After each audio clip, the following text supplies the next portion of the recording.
to work on those lines, even if they are RMA. So I'll not take much time to react to I think this because we are running a little short of time.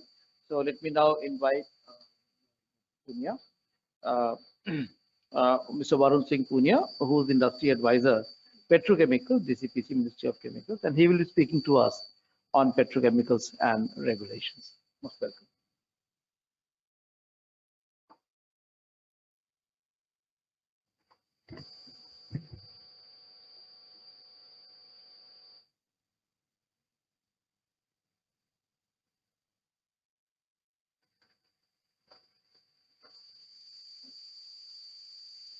Namaskar.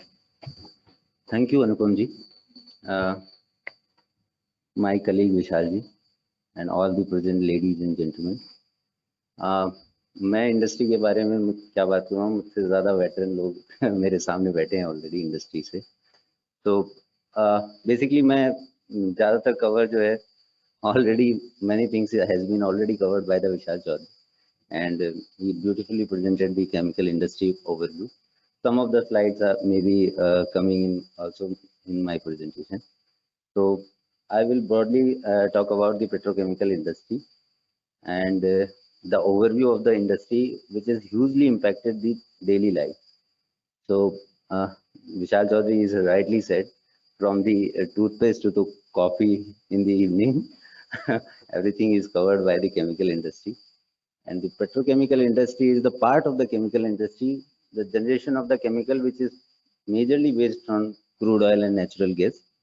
So this is a segment, I can say this is a segment of the chemical industry, but it's a very important segment because the raw material provider for the chemical industry is crude oil and natural gas from which we are extracting the chemicals. So it's a very important segment, and the integration is very important to growth the industry. So I will start with that. Over the since independence, the evolution of the Indian chemical industry is when we started, the government of India is incorporated 5 PSUs, and then we that will kick start the chemical industry. And after that, over the period of time, it developed, and now we are growing at a very fast rate, and we are matching with the current GDP. And the chemical sector is growing very much fast, and the specialty chemical segment, which is very integral to our lives, which is also growing fast. And per capita consumption of the chemical is very low in our country, which is below world average, and we are consuming very less chemicals. So with the increasing of the income of the individual or family, it will become a essential to increase the consumption. So we will consume more. So we need to be cautious because the chemical is itself shows some hazard, and it's an integral part of the chemical, because if chemical has benefited the society, it will pose some serious issues regarding their safety, their environmental issues. And we cannot separate ourselves from the environment, because if chemical goes to the environment, we can think that we are separate, because we are the part of the environment, and that chemical is coming back to our life. So in any form, it can be poses any safety hazard also. So the chemical industry is very important, and the evolution is very growing fast. So chemical, we need to be conscious about that factor also. That is already covered by the Vishal Chaudhary. And in the assessment of the European way, where the chemical are regulated, around 1 lakh chemical are impacting our daily life. And our position in the chemical industry is very significant, because the demographic dividend and the population is already high, and we are consuming chemical currently very low. So our perspective is very high for the chemical industry. In that part, I am showing the growth driver for the chemical and petrochemical industry. As I rightly said, that the demographic dividend, low per capita chemical consumption, high disposable income, or fast urbanization will increase the consumption across the sector. And chemical sector is already present in all the concerned sector like defense, financial, real estate, trade, hotel, transport, broadcasting services, construction, whatever you name the sector, we are present in the different forms like specialty chemical, inorganic chemicals, solvent, explosives. commodity chemicals, polymers, resins, pharmaceuticals, we are dominantly present, and specialty chemical, paint, adhesives, sealants, coatings. Petrochemicals is majorly derived from the oil and natural gas. And when we are talking about the sustainable energy scenario, the hydrogen is playing a major role for sustainable of the energy sector. Commodity chemicals, polymers, resins, surfactant, petrochemicals, specialty inorganic, agrochemicals. This is already covered. We are moving very fast, and we are growing 1.5 times of the GDP growth. Uh, but this slide is very important because as you see, the net import is growing over a decade, and in one decade, the import of the chemical is nearly doubled. And right now, we are net importer of the chemical industry, and the net import is around 1.75 lakh in the current year, which is recently published by the department. And but still, and we are highest consumer, but still the chemical sales contribution in the country is very low. Only 3% we are contributing. So we need to manufacture the chemical. We need to establish the industry in our country. So the import dependence should be reduced, and our daily life will not be impacted. So that's how we also control some inflation part in the chemical industry, and the product of somehow manage. This is overall the cyclic factor of the chemical industry, particularly the petrochemical industry. As you already know, major part of the source from the oil and natural gas. Uh, First we extract the natural gas, and then we process refining in the refinery, and we produce naphtha and natural gas. And then from that we are producing uh, polymers, and that polymer is goes into the plastic. The major contribution in the plastic is the packaging sector, and after that the building, construction, consumer, textile, electronic and industrial machinery, and the transportation. And all these plastic or chemical is goes into the after the end of the life in the disposal, and majorly we are incinerating.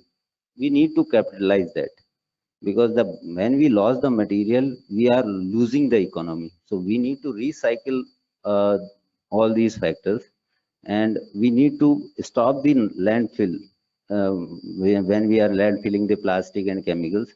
So we need to stop that leakage. Even the plastic is leakage in the ocean or rivers, so we need to stop that also, to increase our circularity in our economy, and it will help to reduce our dependence on the uh, other countries for the importing of the chemicals and petrochemicals. This is already explained by my colleague, so I will not need to go. As far as when we see the global chemical hubs and the Indian chemical hubs, the competitiveness is very, very important factor.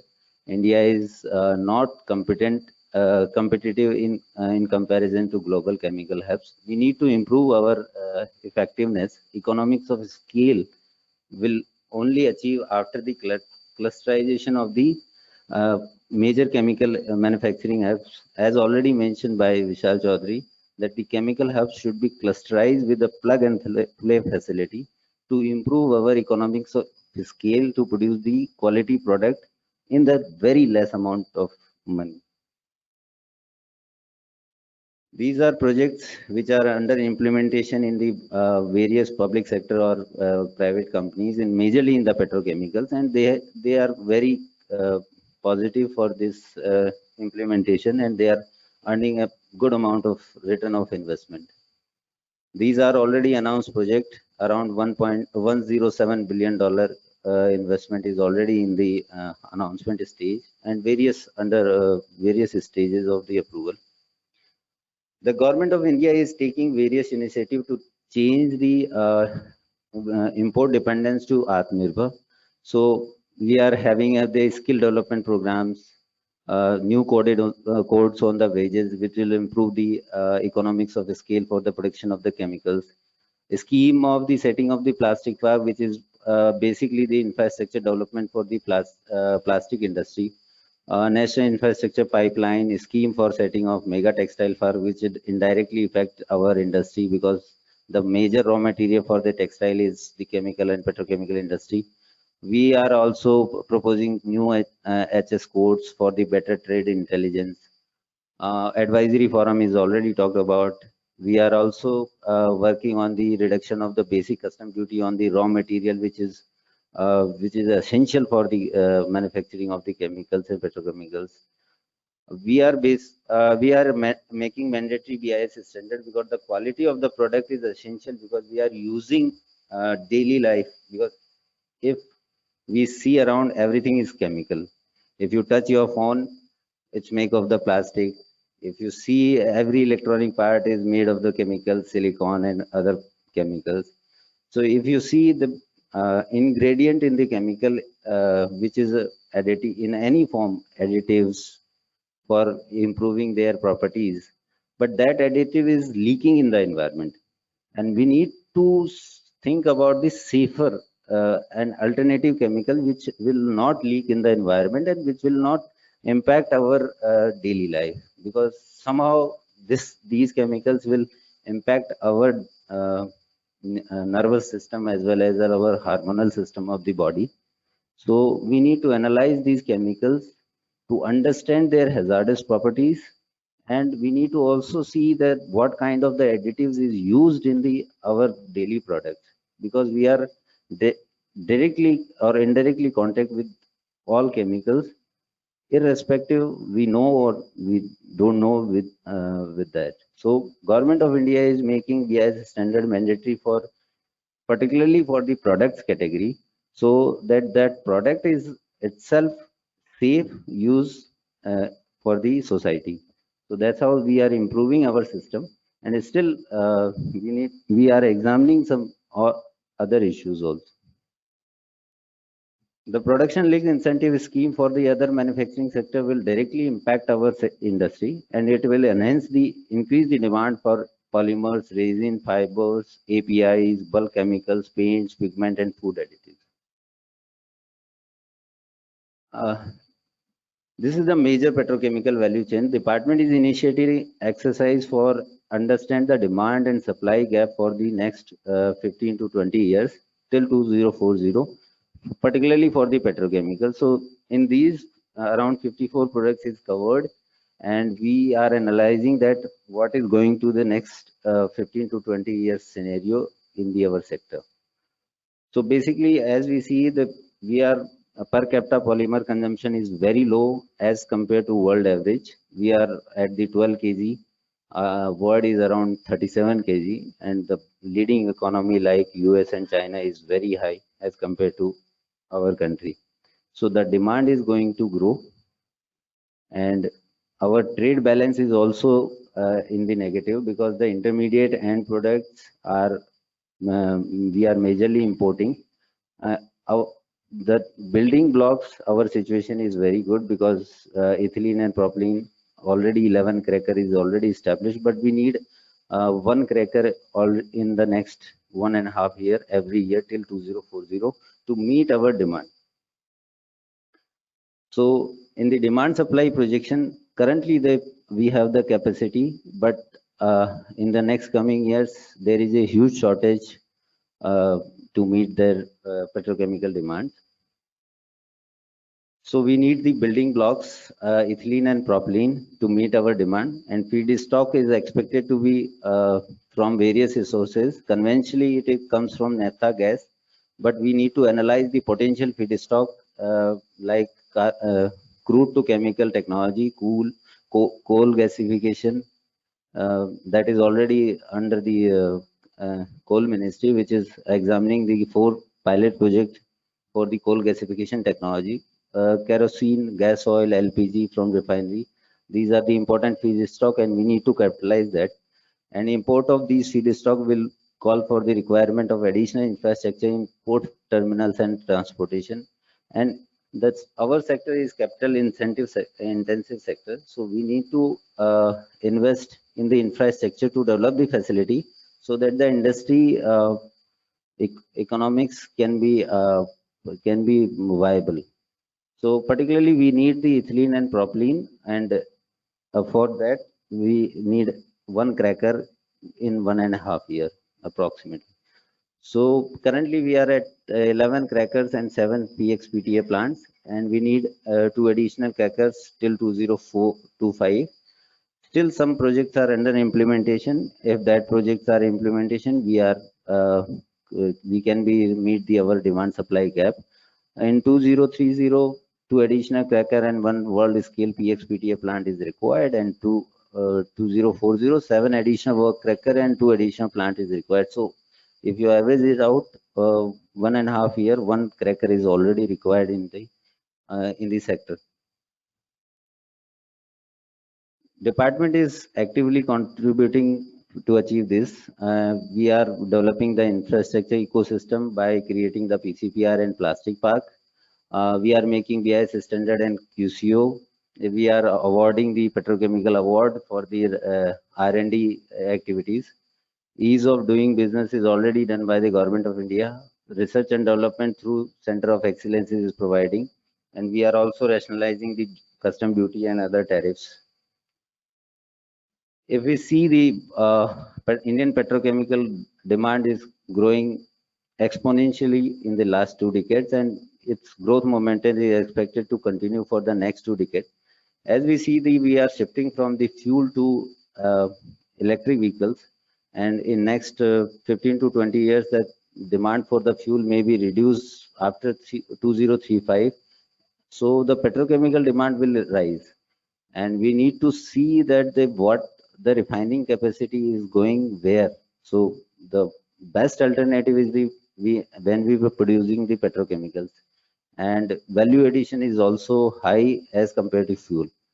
So we need the additional demand of 60 mmtpa by 2040, and which is coming around the 18 lakh crore investment, and 6 lakh crore investment is already in the pipeline.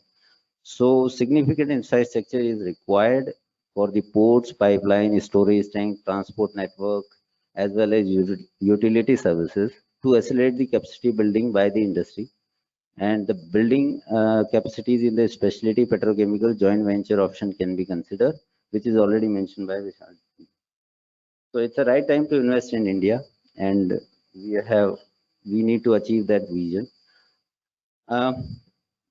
अब मैं अपना एक opinion बात करना चाहता हूँ. जो हम डेली लाइफ में हम केमिकल इस्तेमाल करते हैं, उसमें बहुत सारे तरीके के एडिटिव्स ऐड होते हैं, और हमें बहुत सारे कॉमन मैन जो रहता है उसको अंडरस्टैंड नहीं कर पाता कि इस केमिकल का क्या इफेक्ट होगा. तो बीइंग अ डिपार्टमेंट और बीइंग अ इंडस्ट्री कंसर्न, अगर हमें उस चीज़ को अंडरस्टैंड करना बहुत ज़रूरी है कि हम उस केमिकल के क्या इफेक्ट हो सकते हैं. Chemical itself is a good because it's feed your requirement, and we need to be cautious because our future generation is dependent on that. And if chemical is leaked in the environment, like persistent organic pollutant, which is never degraded in the environment, and if that chemical is present in the environment, it comes in your in the human by default, because the bioaccumulation and the biomagnification will always works in the ecology, and it comes through any manner, because we are at the highest consumption of the value chain if you see the across the ecology. So we are consuming everything. So by default, that if any chemical which is having a property of the POP, persistent organic pollutant, it becomes a part of the our body also. So we need to analyze their properties, we need to analyze their safety issues, we need to understand, and we need to replace them with a safer option, and we need to develop in this space. So I request the industry, so please think about it. Thank you. Thank you very much.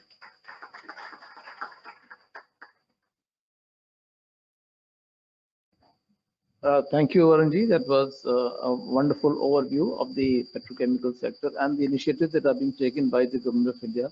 And also thank you for exposing us to a huge demand supply gap that we are going to face in India, and also concomitant to that, the rise in the per capita consumption.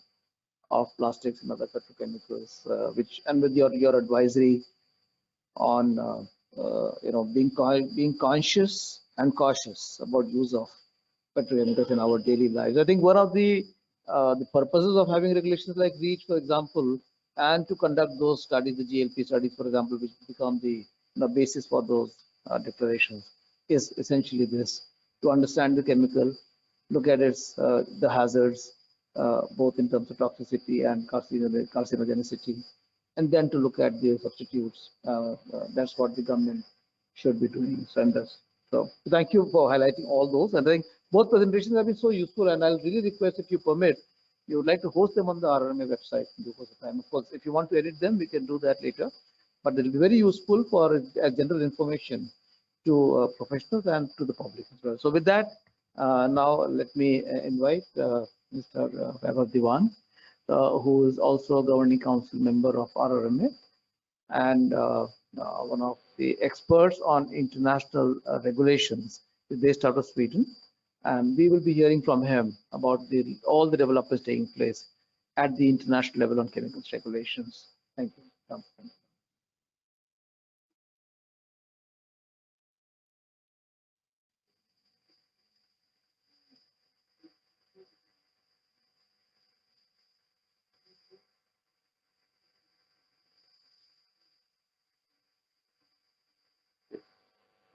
Thanks a lot, Mr. Cole, as well as my fellow uh, session members. I'm really grateful for the detailed insight that you have provided through your presentations, and you will realize this towards the end of my presentation, that how it helps to build the dialogue and bring things to closure when it comes to the Indian perspective on the regulatory space. A small disclaimer that the title of my presentation is Demystifying Upcoming Chemical Regulations Across the Globe. We have around 20 minutes for the presentations, and doing that job, in my opinion, is a very tough job to do if you're considering more than 10 different regulations across the globe. So when we talk about different regulations, what I would like to highlight is I would be keeping it short and succinct, and I would like to focus mainly on the regulatory briefing side of things, with key deadlines, which are key takeaways for most of the regulatory professionals, and a few important compliance advices in order to cover this efficiently. There is a list of different regulations that I would be covering from across the globe. Some are active, some are in transition phase, some has recent upcoming deadlines, very near deadlines, so on and so forth.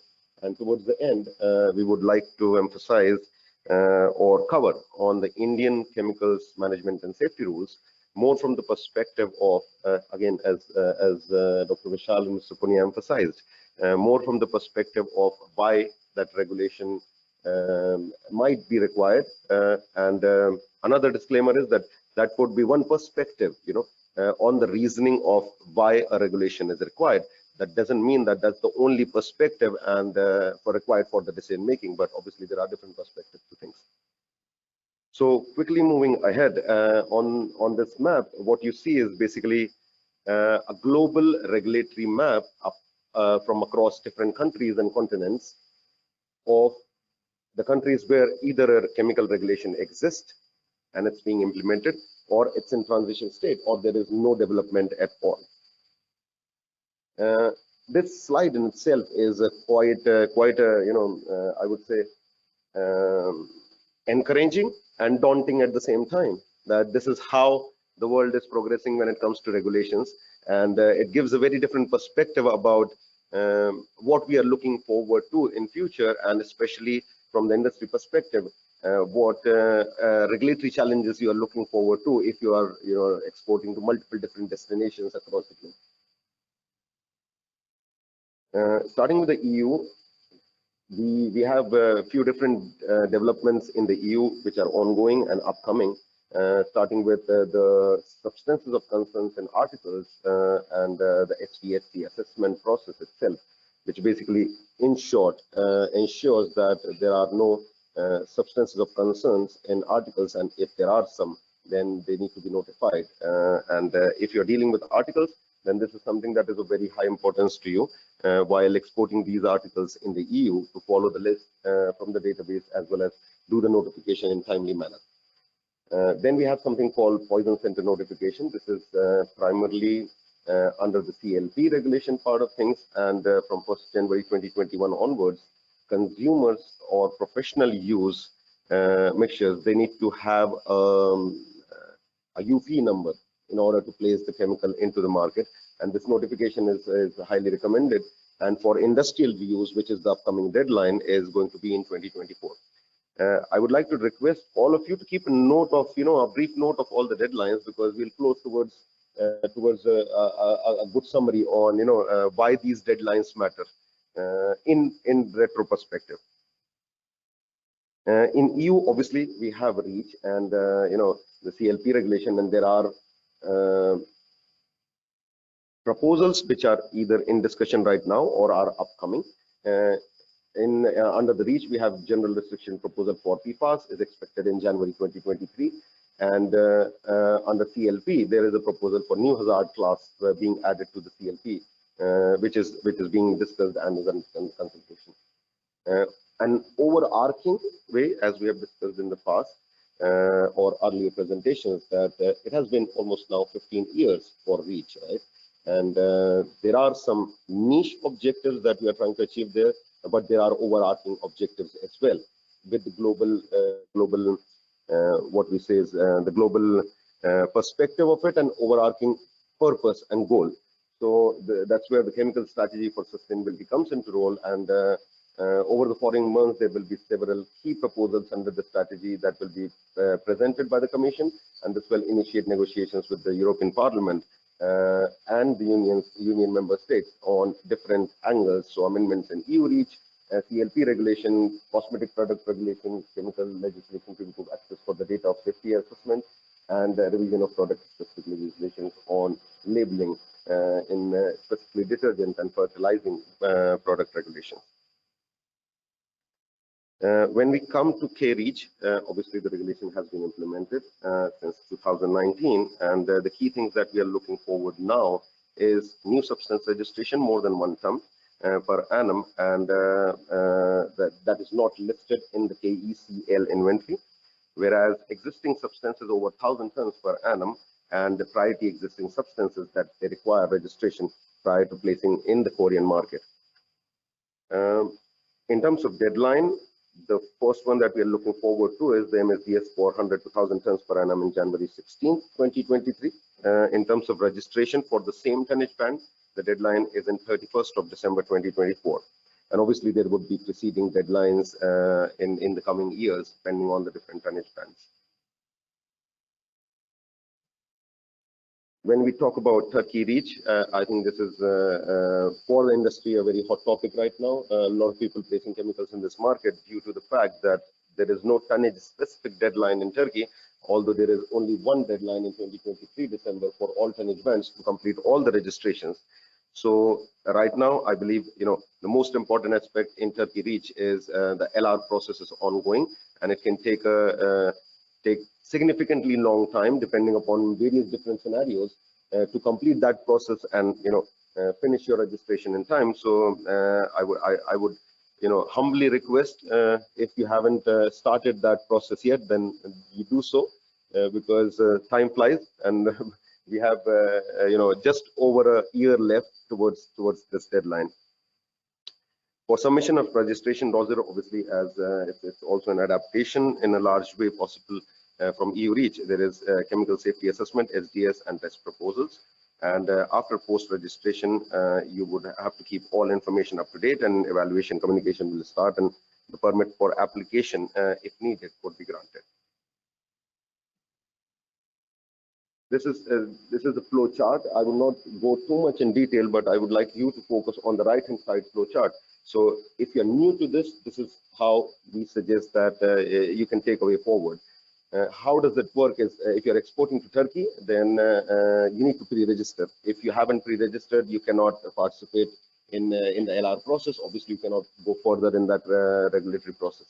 But if you have done the pre-registration, then there are no major compliance requirements until 31st December, and I personally hate that sentence. Why? Because yes, the obligatory requirements are not enforced by that deadline, but there are a lot of requirements internal that we need to prepare in advance to meet that deadline. In case you have not done the pre-registration, then obviously there is an option of late pre-registration. Once the late pre-registration or pre-registration is done, then you can register your substances by 31st of December 2023. And if you have done that registration or met that deadline, obviously you continue with the business as usual. But if you haven't done it, then you come back to the no data, no market, approach of Turkey Reach. So the whole time that is left is, this 1 year in order to continue. In the UK Reach, we all saw that there has been some transitional provisions because it's a direct adaptation of in total of UK Reach, but transitional provisions were more on the lines of if the substances were registered in the EU in the past, then you had a transitional provision of doing direct downstream user import notification in order to continue placing substances in the market and then subsequently prepare for the deadlines.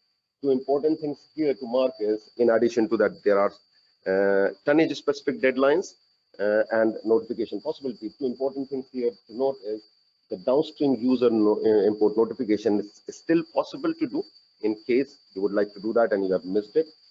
And the second thing is that there is a serious comprehensive discussion happening about extension of these deadlines, which we expect would conclude in extension of deadlines, but there is no clear indications from the authorities, and we haven't heard from HSE itself that when these deadlines are to be extended.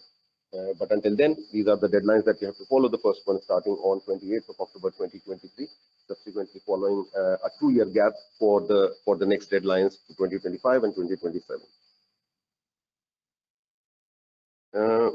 These are the compliance advices for UK Reach, but since I've talked about Turkey Reach, they are more or less on the same lines, and you should be a little bit proactive in terms of preparing the documentation and submitting the UIN or simplified registration, followed by simplified registration, and doing all the preparatory activities in terms of, if you don't have a legal entity in the UK, then identify a legal entity in the form of OR who can help you with that process and subsequently represent you thereafter in the discussions and for registrations ultimately.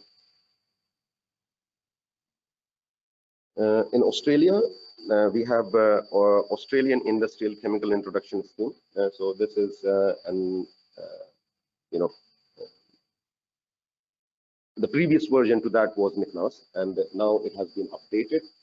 One of the major differences between REACH and REACH-like regulations and REACH and AICIS is that there is a proactive requirement for the industry to do the assessment in which category your chemical falls in order to continue with the registration.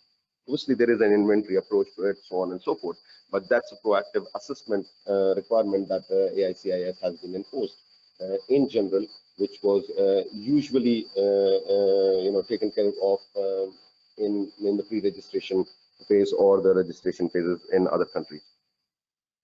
So in addition to the assessment requirement, you also have annual reporting requirements. In order to do that, you investigate if you need to register your business, categorize your chemical, listed in production. If it's available in inventory, then you pretty much don't have to do assessment for the other categories. But if it is not listed, then you have to do the categorization in order to follow the submission for declaration of the product being placed in the market, followed by an annual reporting on the same lines.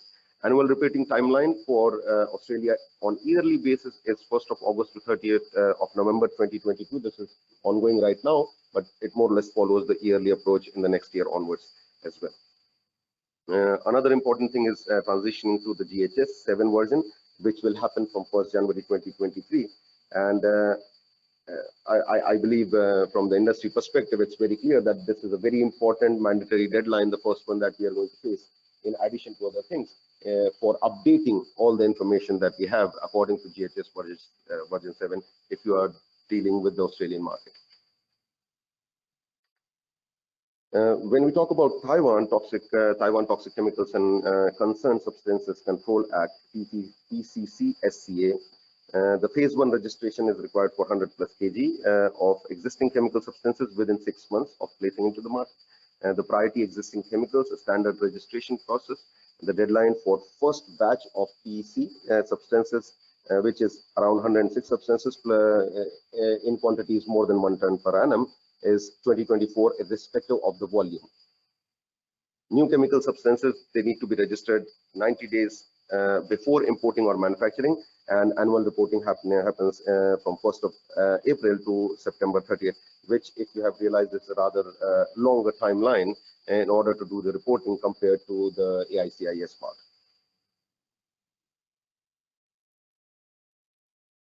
I believe you are realizing by now that how we are transitioning from different places, starting from EU to different parts of the world and different reach like regulations. And now we are going to transition towards more in development kind of regulations, which has some requirements or which might have more requirements in the coming future. So for Vietnam, they have the main chemical law in Vietnam is has been announced in November 2007, and in 2021 July the decree on law on chemicals that was published. Based on that, finally the regulation would be based on. Right now, the most important thing which has been done is notification in the inventory, but the next steps that are going to come up is they might possibly open the inventory again right before formalizing the regulation and initiating the transition phase. So if you haven't notified your substances in inventory, there might be a possibility, but if you want to do it now, there is also possibility of checking that if the chemicals exist in that inventory or not, because the inventory has been opened, I think more than around 3 times till now. So many chemicals that have been placed in the market should have been notified. In case the regulation is passed, and there would be a transition phase of 1 year, and then in 2024 onwards, if the bill is released, that's where the regulation comes into force. In China, MME Order 12, we all know that it is one of the oldest one across the globe, and a lot of chemicals have been notified, registered. There was a previous version, now there is a newer version. So if your chemical is existing in China, then there are obviously very lower amount of requirements because all the data has been submitted. But in case you are trying to place a new chemical in China, then there are registration related requirements which needs to be followed. And I believe on the right hand side there are registration requirements based on how to do the filing and simplified registration and regular registration. The data requirements differ for the simplified registration. Obviously, they are lower compared to the full registration. I will not go too much in the details of the whole developmental cycle in Chile, but one of the first things that we are looking at is the first notification deadline around 30th of August 2024. In case you are doing business in Chile.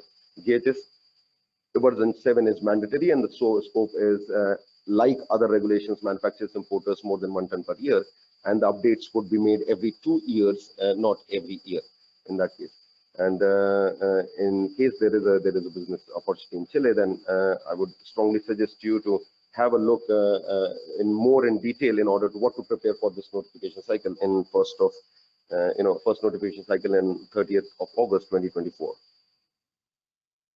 Colombia, on the same lines, they have promulgated on the decree like Vietnam on November 30th 2021. It regulates hazardous chemicals, and manufacturers and importers dealing with those in quantities more than 100 kg per annum needs to comply with that. The timelines on in the period, they are mainly from the publication of the official gazette. So first 6 months they are coinciding with each other, so they will run in parallel, and then substance notification happens, which is in 3 years period of time when the gazette has been published, and then the new substance notification happens within 6 months of placing into the Colombian market. So the first step, once this regulation is published, would be inventory notification within 6 months from the publication date. But the publication date is not yet clear. In Brazil, similar. I mean, I will again not go too much into the detail of things, but similarly, in nutshell, with all the developments in Brazil, right now the bill is being approved, has been approved by 4 commissions in the deputies chamber, and which is a very big development at a bureaucratic level inside Brazil, because the moment this has been done, it has been gone to the other other committees for example, social security and family commissions analysis, and there are 2 more committees which are not listed here, uh, which is like a cross-sectoral or like interdepartmental approval process. And once that is done, it would move much closer to the notification in WTO. So that was a very brief overview of, I would say, trying to do an attempt on demystifying some of the regulations, but there is always a possibility to talk in detail. When it comes to Indian chemicals management and safety rules, now I would like to continue from the discussion where Dr. Vishal and Mr. Poonia left in their talks, that why India shall have one, such regulation. So right now we have 4 different kinds of, rules and acts to protect inside the chemicals. Specifically, we're talking about manufacturing of chemicals.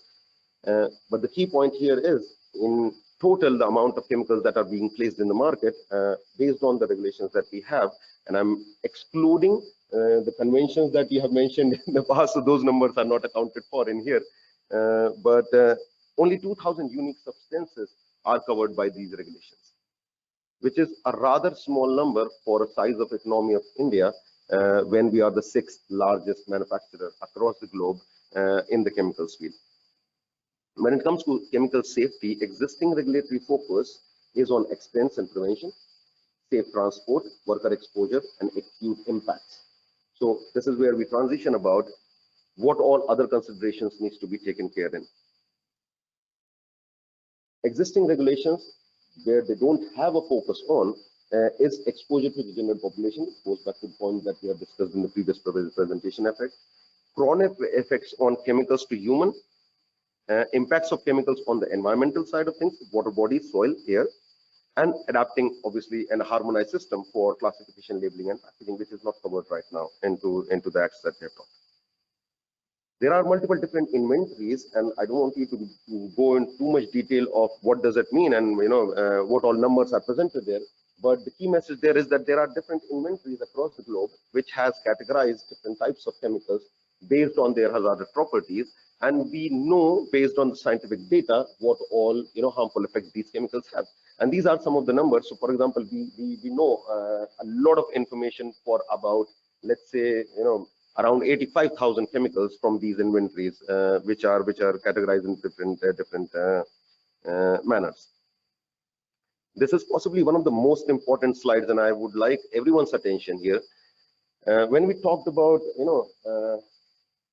regulation covering the different chemicals with the kind of properties these chemicals bring in and the kinds of exposure they give to the society or the environment, based on the inventories and the known information from across different regulations, on the left-hand side, you have a list of different types of, harmful effects in general, I would say. So they can be reproductive toxicity kind of effect, they can be cancerous effect, mutagenic effects, something which is not killing you as of today, but has a very long-term effect and might have a very strong possibility of having very hazardous effects and life-threatening effects in long-term in terms of the numbers. What they represent here is on the left hand side, somewhere here, the numbers are primarily taken from the 2000 list of chemicals that are being regulated right now in India. On the right hand side, let's say 1455, so on and so forth, the numbers are primarily about how they have been identified as for that category from other inventories or other regulations across the globe. So the key message here is that on an average, more than 85% of the chemicals being placed in the Indian market, which has short-term, long-term chronic effects on human health and environment, are not being regulated right now, which I believe is a very significant number to give a thought, at least here forward. When it comes to technical regulations, the main framework, revolves around product quality, human health, environment. Uh, Obviously, there is a different angle to competitiveness in the sector, and we have talked about this angle quite a few times during the day. Protection of the internal market, substandard product dumping effect, which means obviously you don't have a regulation, so it is much easier to place the substance in the local market. And there are many different types of regulations which takes this into consideration, and e-reach is one of those regulations. When it comes to India, India has around 10% of technical regulations compared to the equivalent economies, which again is a very important thought-provoking number to understand. Maybe there is possibility or need for having a more comprehensive approach when it comes to regulations.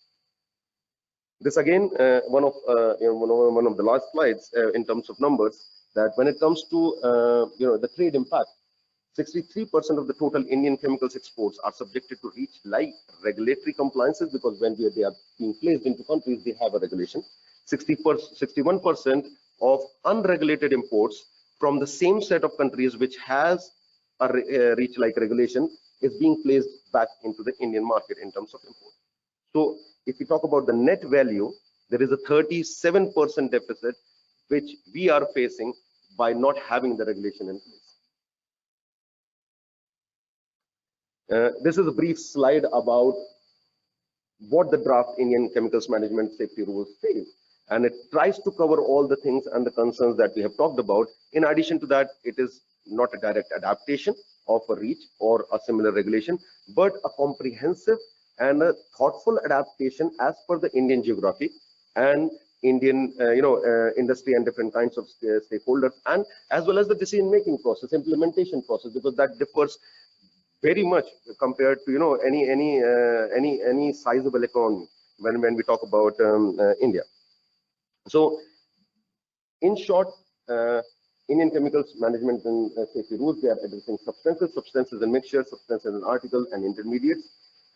Target activities would be on the manufacturing, importing, and notification side of things. When we talk about the regulatory requirements, so notification, registration, and annual reporting would be done.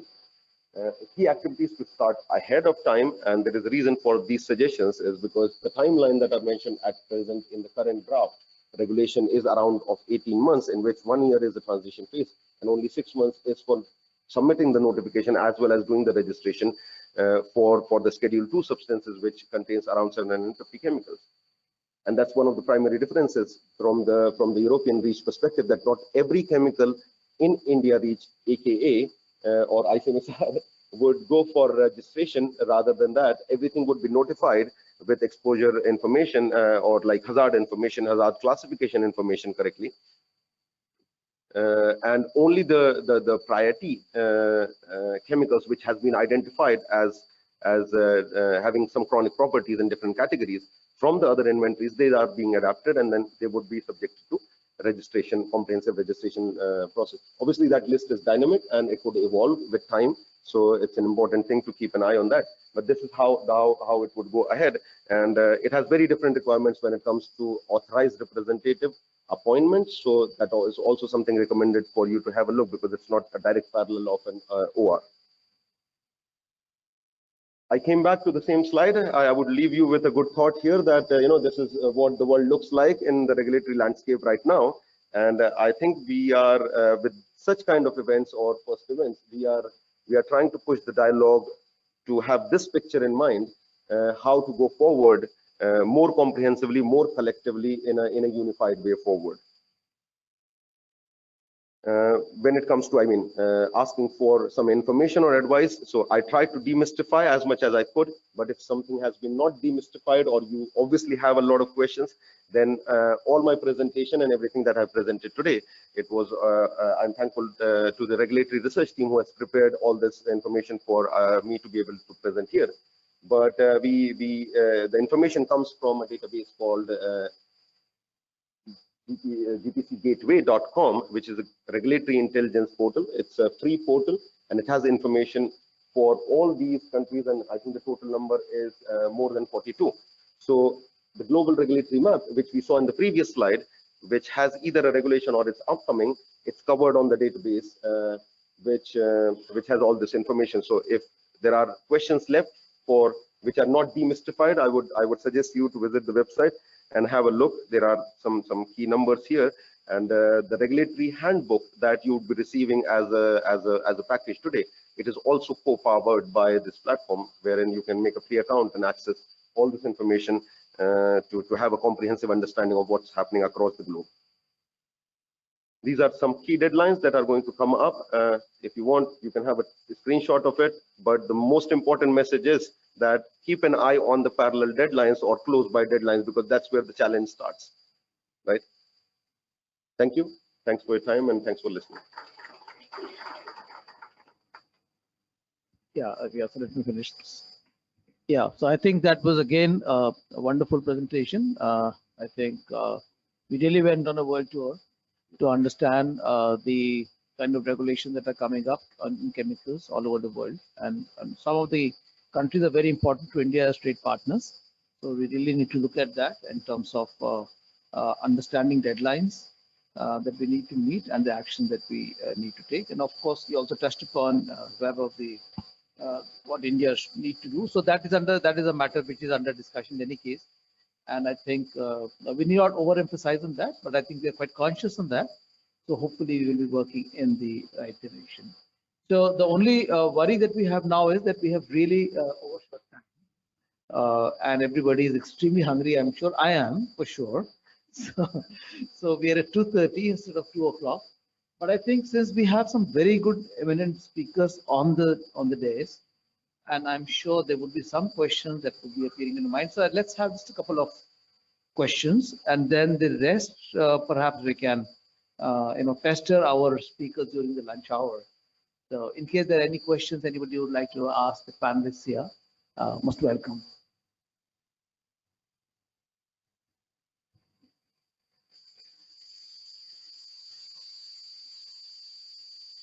Okay, so I don't see. Yeah, okay, yeah, right. Thank you for the nice presentations by the three experts. I have only one question. When is our regulation is likely to be implemented? Maybe very hard to answer. Thank you. Ravi ji, आपने घेर लिया we are working on it, and some changes are required to be done. We have been asked to do certain changes in review. We are doing that, and we are working on it. So that statement.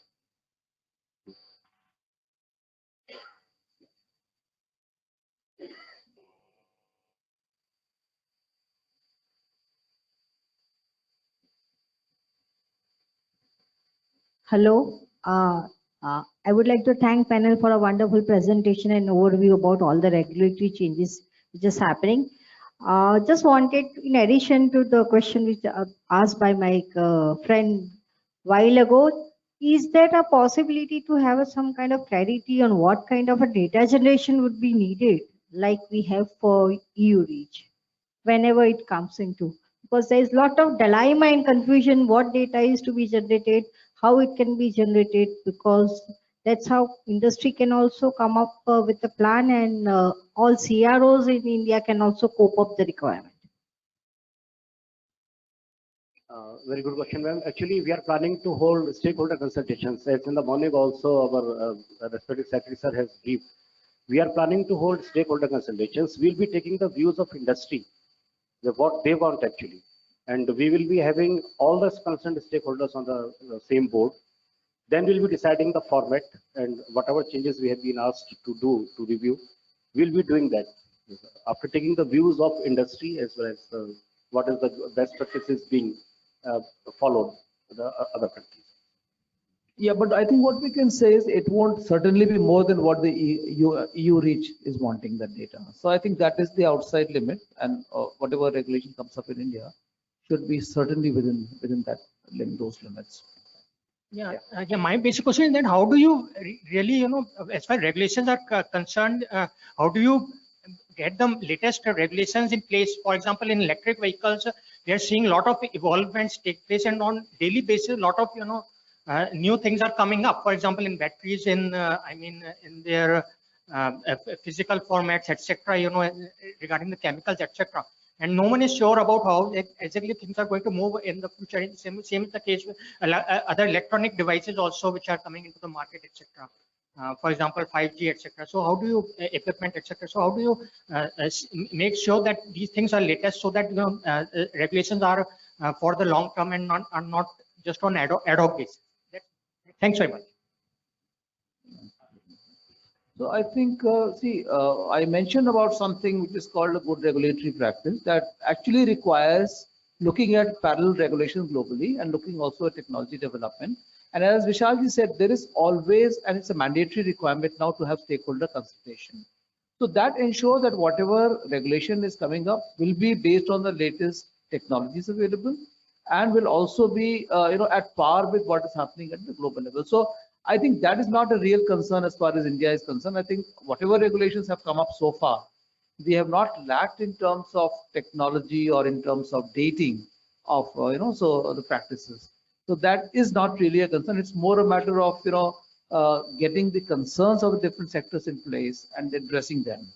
So even if you look at the telecom regulations that have come up, they're very much at par with the international ITU standards. So I think that is what happens. And even I think you mentioned 5G. I think 5G is more of a technology. I don't know whether it's going to be regulated, but whatever form, so it's going to be very much at par with the latest global technology. Hello. How we are sensitizing the industry to adopt such rules? Because industry always seems to be reluctant to adopt such stringent rules, which perhaps we are talking about today. To answer that question, Babu? Yeah.